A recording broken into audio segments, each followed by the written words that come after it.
Hello patrons, today I'm going to be showing you how to create a nice sky and clouds, those puffy wispy clouds in that sky using the coloured pencil titanium white from Brush and Pencil. I'm pretty excited about this product. This is the first time that I've been able to use it and I absolutely love the effect that it creates. Definitely going to be using that one again. And I'd also like to give a big thank you for you guys for supporting me here on Patreon. Without your support, I wouldn't be able to keep making these videos, so thank you very much for your support.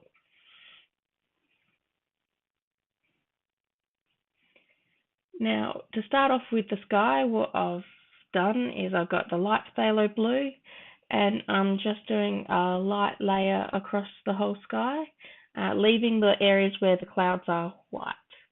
And I'm not being super careful with my pencil strokes. I'm just trying to keep them fairly even and not get any really dark strokes, but just keeping them sort of the same pressure and in generally going on in the same direction. It just keeps it uniform across the whole page.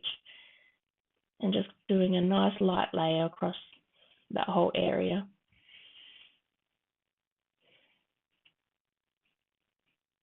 Usually when I'm working in more detailed areas or in later layers, I actually do tight circles with the pencils rather than these very broad strokes, and that just helps to stop those pencil strokes from showing through in your final work.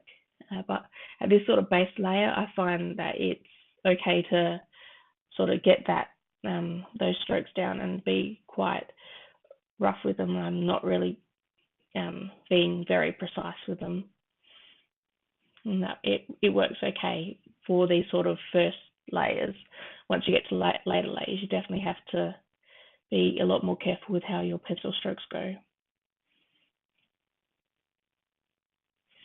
As you can see, I've left the clouds white, so you definitely want to do that, otherwise you won't be able to get them to look as white. They'll just end up looking blue. White areas always have to be left white, which is kind of annoying with coloured pencils. It's the one thing I miss about paint and acrylic paints, where you can just do it all blue, get it all nice and even, and then you just go over with the white on top. Just continuing to layer and make sure that there's enough pigment on the page before blending.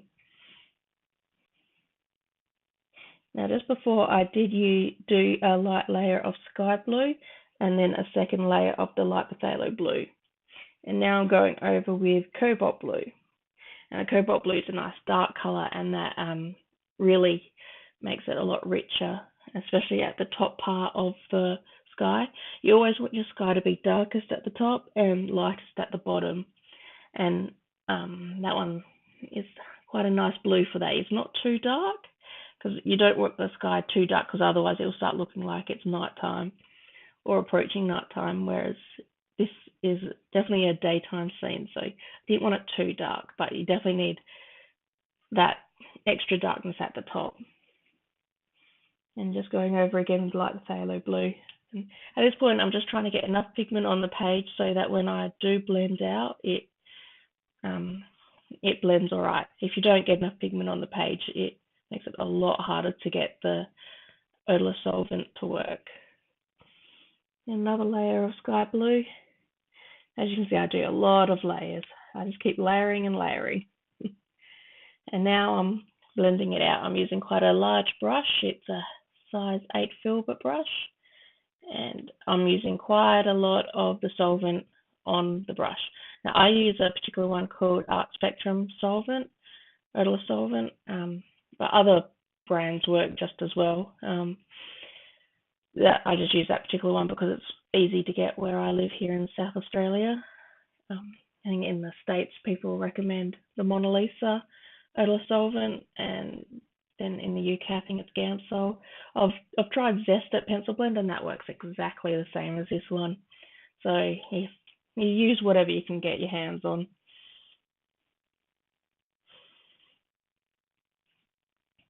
As you can see, that's darkening the page quite a lot, and that just shows how much of the solvent I'm using on my brush. And you do have to be careful when you do use a lot like it in this sort of artwork, because it can damage the tooth of the paper if it's wet from the solvent and then you go over the top with your pencils when it's still wet. You can damage it and flatten the paper. Usually I find by the time I've gone to one side it's alright, but as you can see there, the page actually lightened up. So for that one, I actually got up, got myself a coffee, and then came back, and it was dry enough then. But yeah, if I'd worked on it straight away, then I could have potentially damaged the paper. Now I'm going over with the light phthalo blue again, and this time you're doing my strokes up and down rather than on that angle I was doing before, and that just helps to hide those pencil strokes from those original layers. I'm just trying to keep my pressure nice and even across the whole page, but still doing a light layer. I don't press very hard when I do these layers.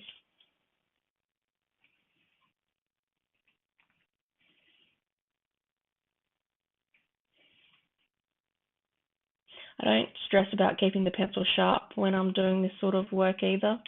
It doesn't matter if the pencil bluntens a bit, because the sharp pencil is really good when you're trying to get good detail, or in the cases when you're not using odorless solvent and you need the sharp point to get into the little white specks of the paper.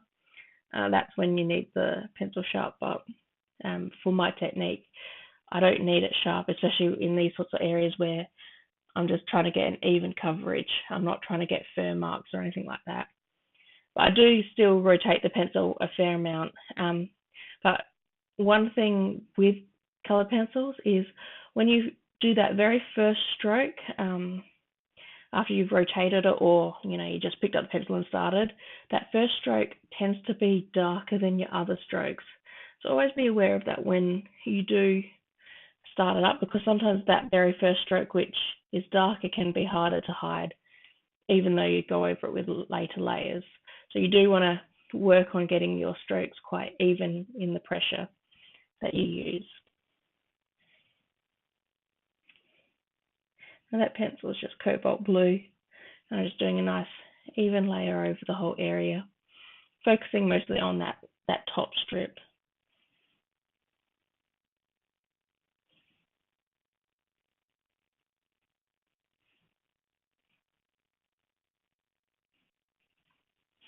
Now just blending it all out again.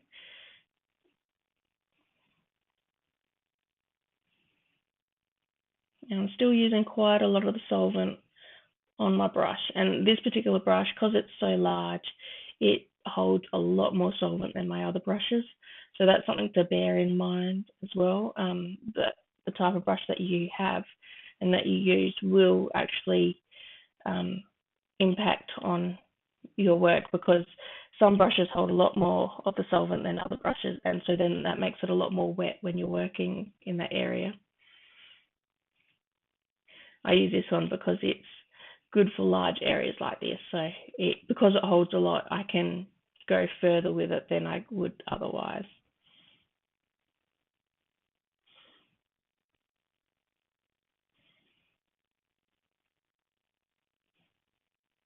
I'm not being too careful about the edge of the clouds, because with clouds they kind of just, a lot of the time they sort of blend into the sky around them anyway, so I'm not being very precise with that edge bit.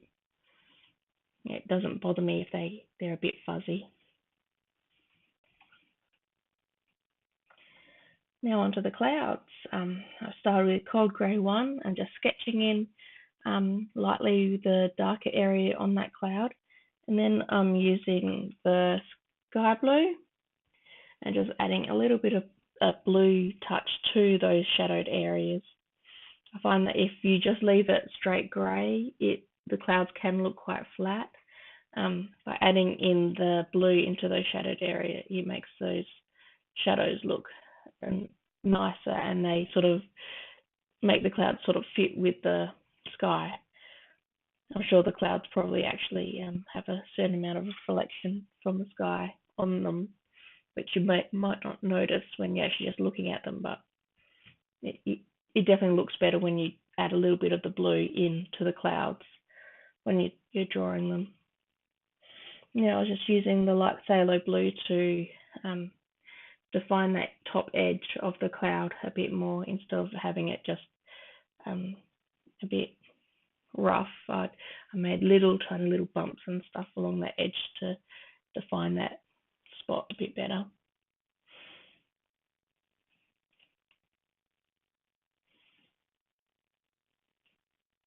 And adding a little bit of light cobalt turquoise, and just adding that colour in just to add another blue shade in to the sky. As you can see, I've used quite a few different blues, and they all have their different sort of tint to them, and you might not be able to notice it so much on the video or in the photos of the artwork, but in person it definitely makes the artwork look a lot deeper and a lot better when you use lots of different shades of colours rather than just one or two.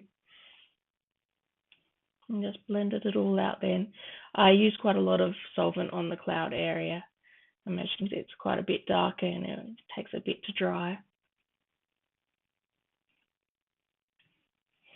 Now coming over with the Cold Grey 3 and just sketching in where all the shadowed areas are on this next big cloud.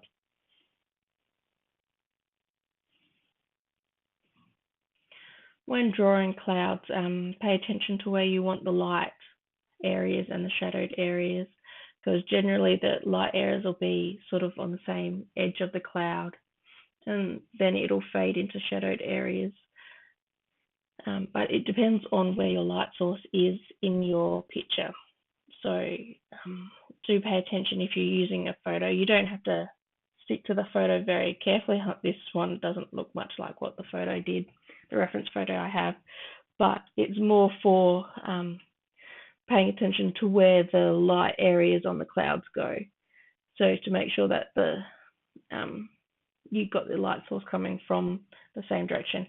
In this particular one, the light source is just upwards.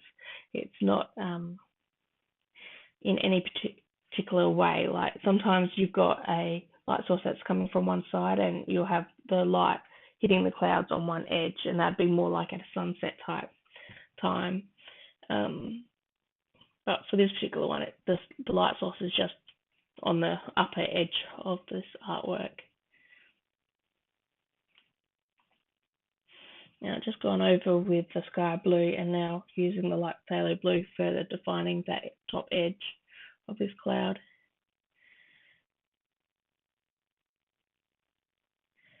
And with the sky blue, I'm just adding that into those shadowed and into that little gap in the clouds. You can't really tell at the moment that that's an actual gap, but there is a gap there where you'll see a little snippet of the sky between the clouds.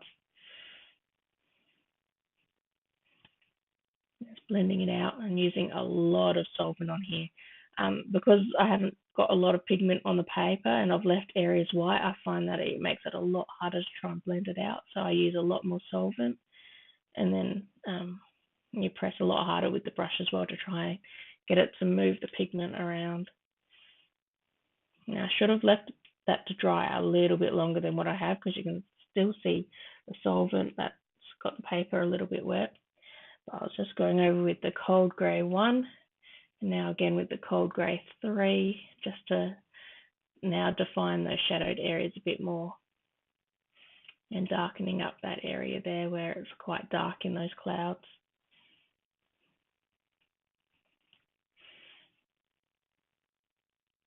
And along the bottom of the cloud, I do use more horizontal lines. Clouds often have a flat bottom, and especially ones where you're looking out across like a horizon like this rather than closer up at the clouds. They often have a flat bottom, so you use a lot of horizontal lines which will give that effect. I'm just using a little bit of a white luminance pencil on the white parts of the clouds up there, it wasn't as effective as it usually is, and that's because the clouds aren't very dark, and white usually stands out a lot better on the darker colours, especially like the white luminance pencil. I was just seeing how it looked at this point and work out what I needed to do still to make it look better. And with the white pencil, I do tend to press hard when I am working on areas like this, trying to get it to stand out. The white pencil is the only one I tend to press hard with. As you can see, it's doing a little bit, but not very much. And that's okay, because I'll come back later with the coloured pencil titanium white from Brush and Pencil and make that stand out a lot better. So just defining that little puff of clouds there a bit better with the light phthalo blue, and then going over it with the greys.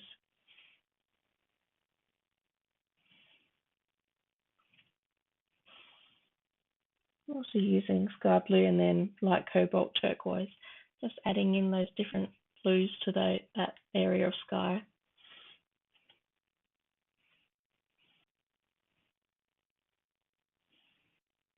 And blending it out once again.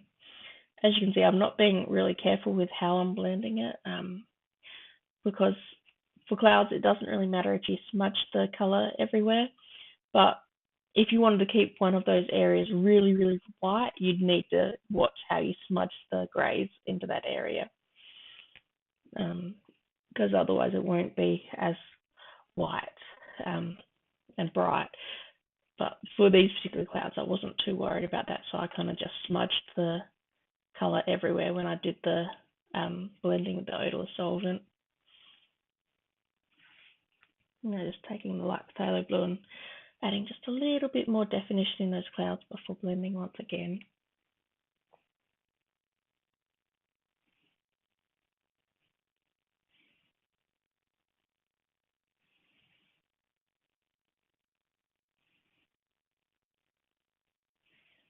Using the cold grey 3 just to darken that area up again.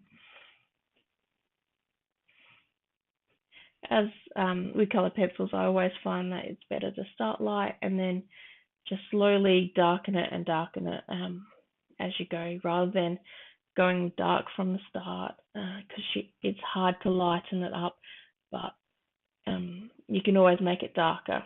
So what I do is I add in those lighter layers, and then I go back and add in another layer to make it darker, and then I'll see how that looks and then add another layer to make it even darker.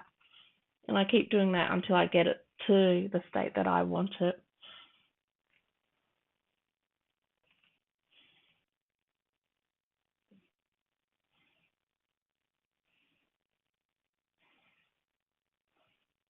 Now onto this other cloud over here. And pretty much it's the same deal as what I did before with the other cloud. Just start with the cold grey 1. I'm just sketching where all those shadows are and putting I do cover quite a lot of the cloud with that particular pencil, just because clouds are not actually very white. Unless it's a very sunny day and they're very flat, very thin, they don't tend to be that white. So I covered quite a fair bit of that cloud with the light grey, the cold grey 1. Just defining the edge with the blue, making sure that I got all those little puffy little bits sticking out. And adding a bit into the shadows as well.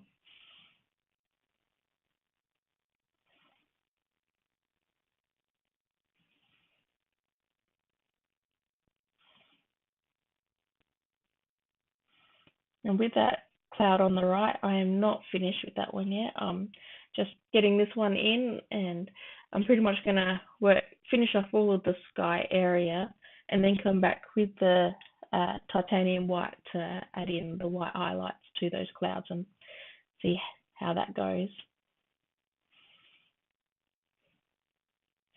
I'm blending it out, and again, using quite a lot of solvent on my brush, just because there's not a lot of pigment on the page. The more layers you have and the more pigment you get on the page, the less solvent that you use, especially with the later layers. Um, the more layers you have, if you use a lot of solvent at later points, it will just move the pigment around on the page and you'll get splotches. But at this point, I need quite a bit to get that to blend properly. I'm just going over, doing quite a good coverage of cold grey 1 there across that cloud.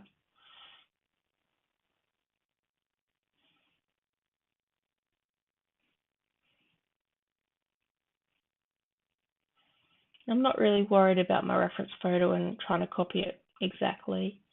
Clouds can be quite random, and you just sort of make them however you want them to look. And it's a fun thing about clouds because they're quite abstract shapes. There's a few things you follow, like general rules, like the horizontal bottoms. But not all clouds have horizontal bottoms. You gotta pick the type of cloud. It depends on the angle that they're on and how you're looking at the clouds.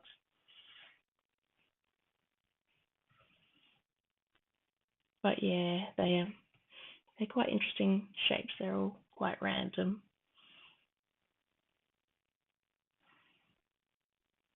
Now onto the bottom part of the sky, and just going over with an even layer of the light phthalo blue. As you can tell, that blue is actually my main blue for the sky. The other ones add to that blue, but that's the one that I've done a lot of layers of, and keep adding extra layers of that particular blue.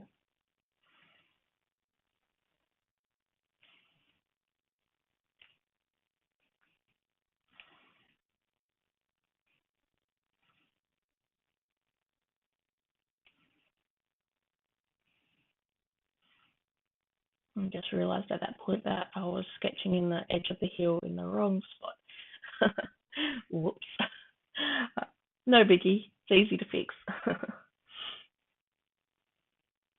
Now going over with the light cobalt turquoise, I'm using a lot more of that one in this section of the sky than I did in the top part, because this section is a lot lighter and it has a lot of the colours from the sea, which is below it, in it as well. So I'll be using that light cobalt turquoise in the sea, so you'll have some of the sky colours down there as well. And just going over with cold grey 1, and I'm pretty much covering that whole area. Because there was a lot of low clouds, it made that bottom area of the sky quite grey, even though it is sky. So just putting that grey over that whole area. It also helps to add that pigment in, which is needed when you're trying to keep it light. It's hard to get enough pigment on the page without darkening it too much. I'm using the cold grey 3 to get those darker shadowed areas in. I'm putting a little bit of the shadow on that lower part beneath those clouds.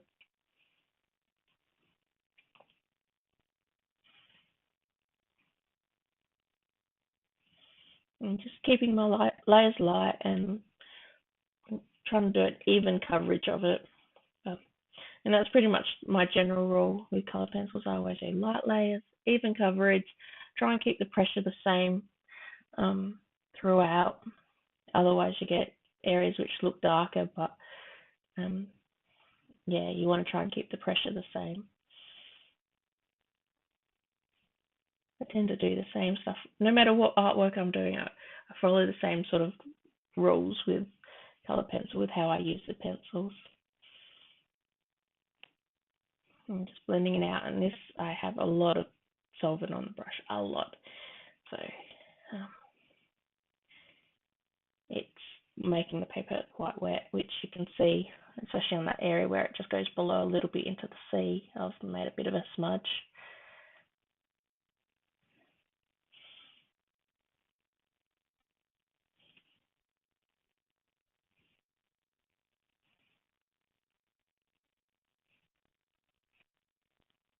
yeah, left it for a while, then let it dry. You see that smudge that was down on that sea line is dried now, so you can't see it anymore.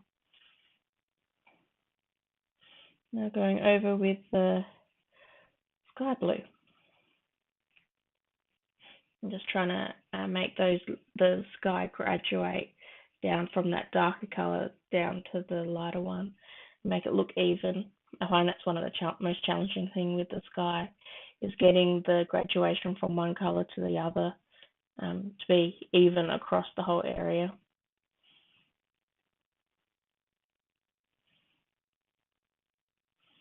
I'm just doing another layer of the cold grey one, and for this it is just getting some extra pigment on the page to help with the blending, but also because the area is actually quite grey from the clouds.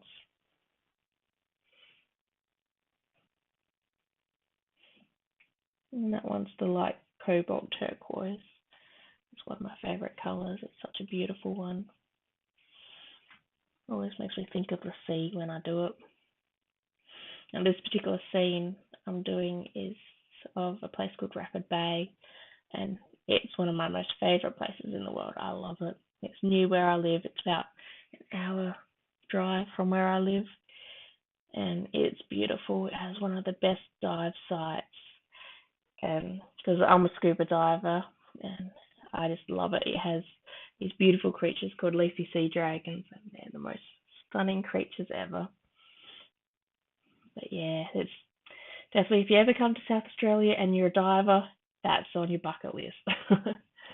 It's a great spot. Probably not so much to look at if you're not a diver, but it's got a nice beach.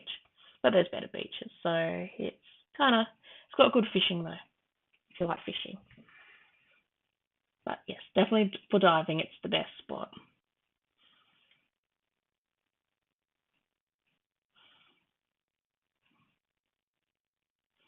It's all blended out and letting it dry a little bit. And now going over with the white luminance pencil and trying to get those whites to come up a bit better.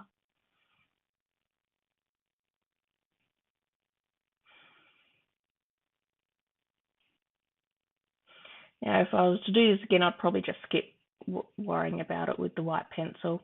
I was just trying to see how far I could go with the white pencil before switching to the titanium white, because I didn't know how well that worked because I hadn't used it before. This is the first time that I've used the coloured pencil titanium white.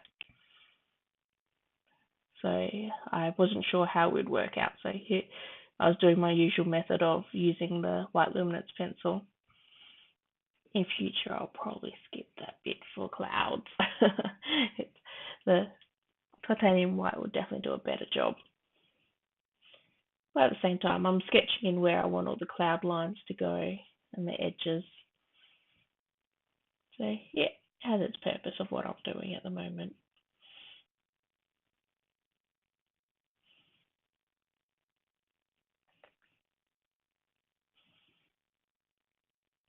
Just whitening that area up a little bit down there, just because there's when I took the photo, there was a lot of cloud that sort of merged in with the ocean, so that it was actually quite white down in that bottom spot of the sky on the horizon line.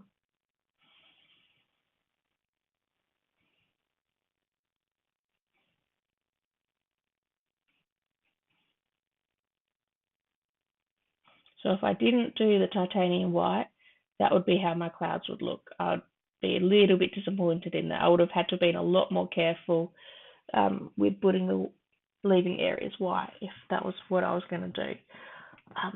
However, here I am using the titanium white, and now you can see how good it is.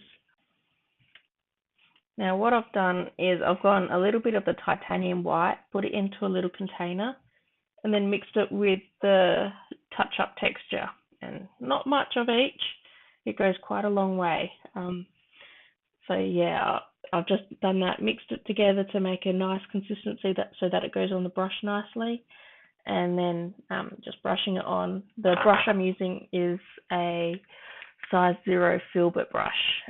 A liner would be better if you're trying to do nice thin lines, but for clouds this brush was fine. It was just the one I had on hand. And so I'm just painting it on in those areas I want it to be lighter. As you can see, it goes quite well. And then I'm dabbing it with my finger to smudge out, especially that bottom line, smudge it out into the cloud area. So it's not so it doesn't have quite a stark line. Only on the top edge do I want a sharp line. And you'll notice also that as it dries, it tends to darken slightly. So you just add more and more to get it to the color that you want it, how white you want it. And the good thing with this stuff is that you can draw over the top of it. So if you need a light in an area, you could use this and then go over it with colored pencil. Or if you accidentally put too much down, you can then darken it with your colored pencils just to get it to the color you want it. So it's really good, and you can't really make mistakes with it, which is awesome. Colored pencils in general tend to be quite an unforgiving medium. You can't just fix things up very easily, but with this stuff works really well.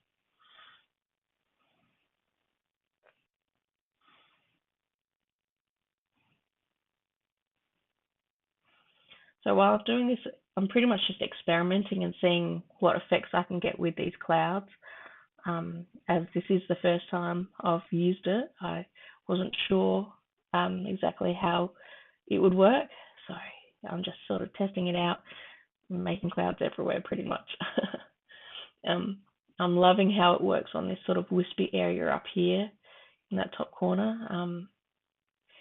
Just to be able to put that on top of the blue and make it look really nice. I'm just using my finger to dab it so that it looks more wispy and transparent. And you see how much it worked better than the Luminance white pencil.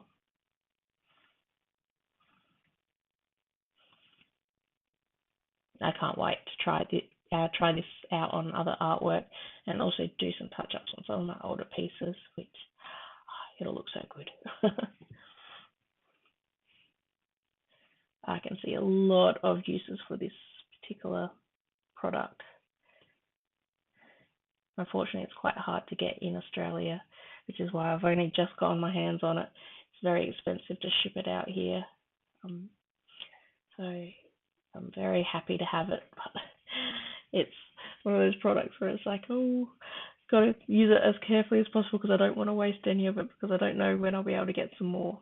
But it looks like you don't use very much when you mix it up, so I think that it'll last quite a long time, which will be good.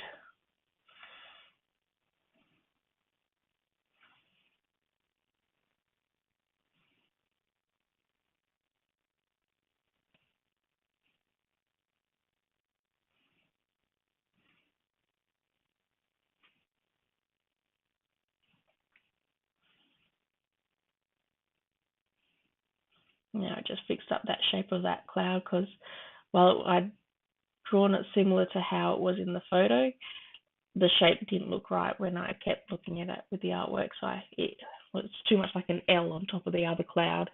So I added in a little bit of a side thing to make it look less distinctively like an L, an upside down L, that is. Now, at this point, I decided that my sky needed more color. Now, if I'd been smart about it, I would have done this before I did the titanium white. But I was too eager to start it, to test that out, so I didn't. I rushed into that. So, just as a heads up, get your sky the right shade and saturation. That's probably the right word, the right saturation that you want. Because you could still see the pencil strokes. It wasn't quite deep enough for what I wanted, but it would have been a lot easier if I'd done this part here before I'd gone over with the titanium white. But, you know, live and learn.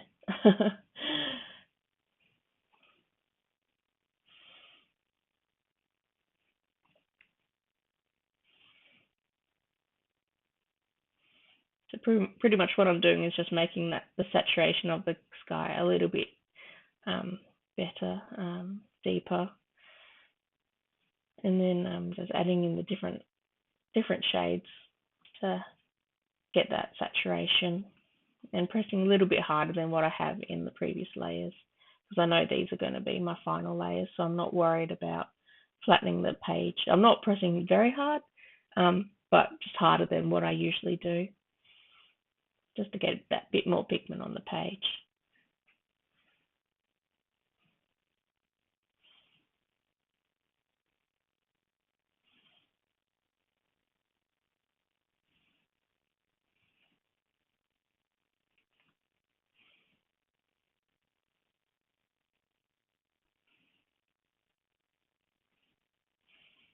And also using that the opportunity to sharpen up some of those little edges a little bit with the blue.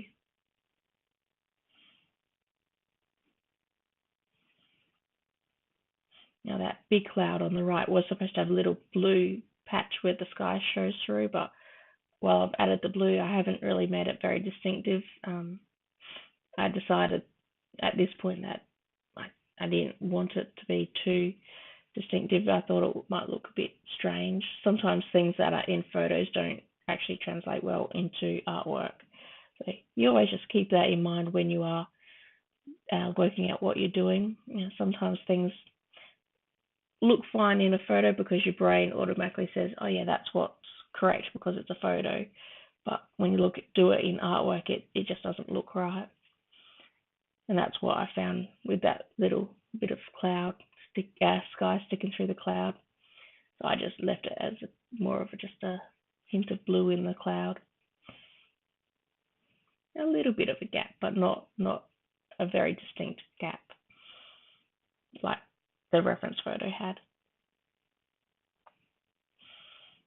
I'm just blending it all out and trying to get the sky to look even in colour, in saturation. Still got some splotches around.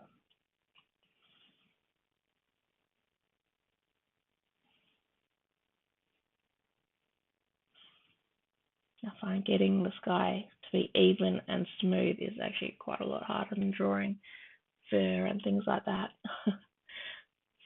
One of those things that I find very challenging.